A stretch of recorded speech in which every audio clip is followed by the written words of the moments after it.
Ikaw lang yung may problema sa relasyon namin. Paka-OA mo. Gusto lang kitang protektahan. Sana naman makinig ka sa akin. Protekta? Ate lang paka-OA mo. Sa lahat ng issue mo sa mga lalaki, ina-apply mo sa akin. Paka-OA mo. Pakalamera ka masyado. Stricto yung ate ko Sobrang stricto nun. Hanggang ngayon walang boyfriend yun. Kaya masanay ka na. Tamang hinala pa naman yun. Alam mo babe, di mo kailangan mag-alala, okay? Madali lang naman sa akin makuha yung loob ng mga babae. Ano? Sorry. Pasensya na. Ang ibig ko palang sabihin, marunong naman ako makisama kahit kanino. Kaya madali lang yan, okay? Tara na, tawid na tayo. Ate, dito na kami. Kanina ko pa kayo hinihintay. Yan na ba si Dave? Oo, si Dave. Gym instructor yan, te. Grabe yung dedication niya sa fitness. Hello po. Ako nga po pala si Dave. Very nice to meet you po. Huwag po kayo mag-alala. Ako na pong bahala kay Maddie. Siguraduhin mong mabuting tao ka. Ate naman, mabuting tao yan si Dave. At ikaw naman ate, hindi sa lahat ng oras, ikaw ang susundin ko. Sige na babe, upo ka muna dun, maganda lang ako ng pagkain. Sige, salamat.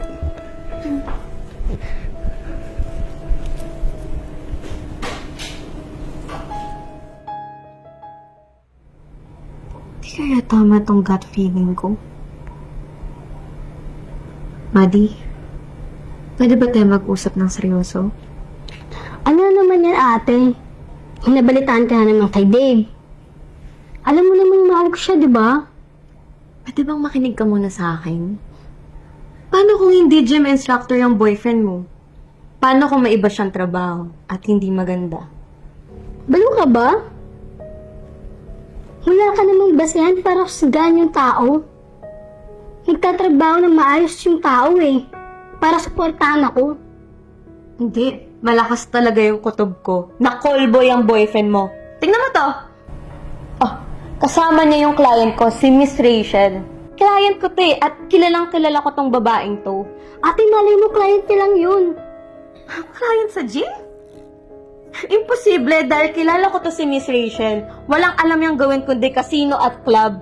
Kaya pamilyar pala yung boyfriend mo Alam mo, ikaw lang yung may problema sa relasyon namin. Paka-OA mo. Gusto lang kitang protektahan. Sana naman makinig ka sa akin. Protekta? Ate lang paka-OA mo. Sa lahat ng issue mo sa mga lalaki, ina-apply mo sa akin. Paka-OA mo. Pakalamera ka masyado.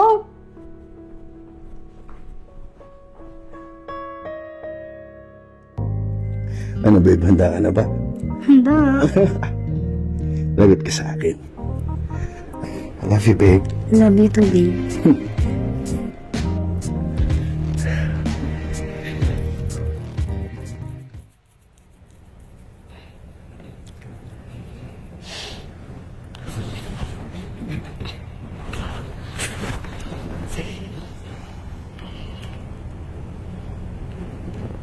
Ano to?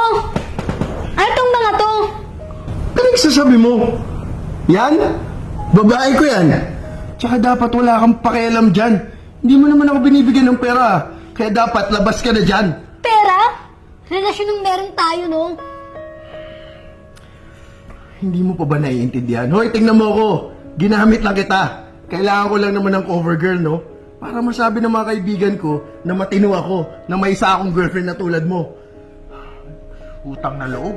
Kung mag-iinarte ka lang, tapusin na lang natin to. Tumumpi ka nga dyan. Wala ka namang pakinabang. Akin na yung Talaga, cellphone mo. lumayas ka dito. Yan kasi, makinig kayo ate.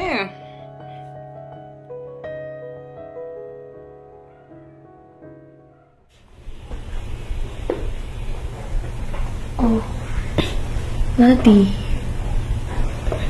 Parang ilang araw na kitang hindi nakakausap May problema ka ba? Ate,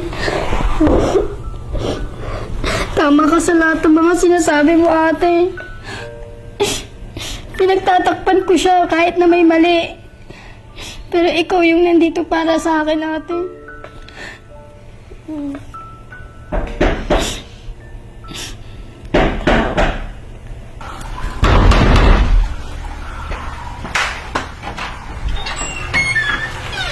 ginagawa mo dito? Pagkatapos mo akong iwan at lokohin, babalik-balik ka dito? Woman, I'm not here for you. I'm here for her. Asan yung ate mo? Bakit? Ako ba inanap mo? Victoria, do you know what you've done? Yung kondo, yung bahay ko, pati yung sasakyan ko binawi lahat dahil sa ginawa mo! O bakit? Sinabi ko lang lahat kay Miss Rachel, lahat ng totoo. Sa tingin mo ba, hayaan ko loko-lokohin mo tong kapatid ko? Deserve mo lahat yan. Kaya ikaw ngayon, lumayas ka dito sa pamamahay namin! Layas!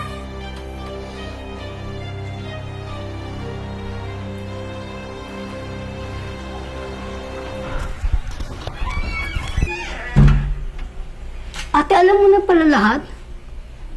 Halika nga dito.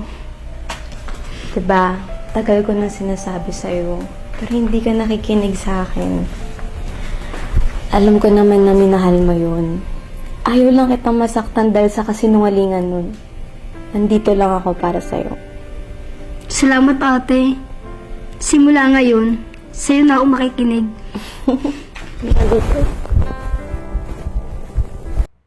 Ayan, maging aral sana ito sa lahat, ano. Minsan kasi, kami ng mga ate, lahat, gagawin namin para sa kapakanan ng aming mga kapatid.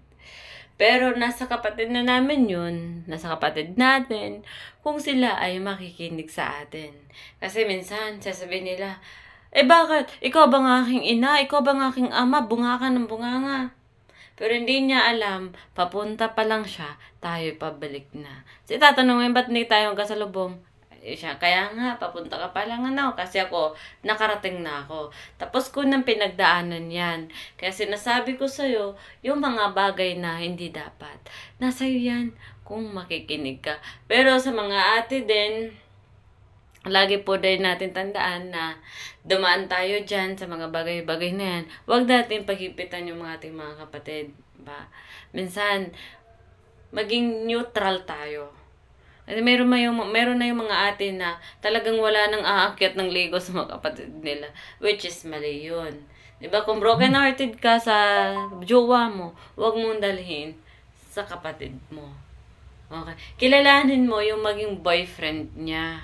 Tulad sa video na to, hindi sinukuha ng ate niya hanggang sa dulo. Ando doon pa rin siya. Kaya for today's video, kung nagustuhan ng video na to, huwag mo kalimutan i-share. Para na din ako. Have a good day.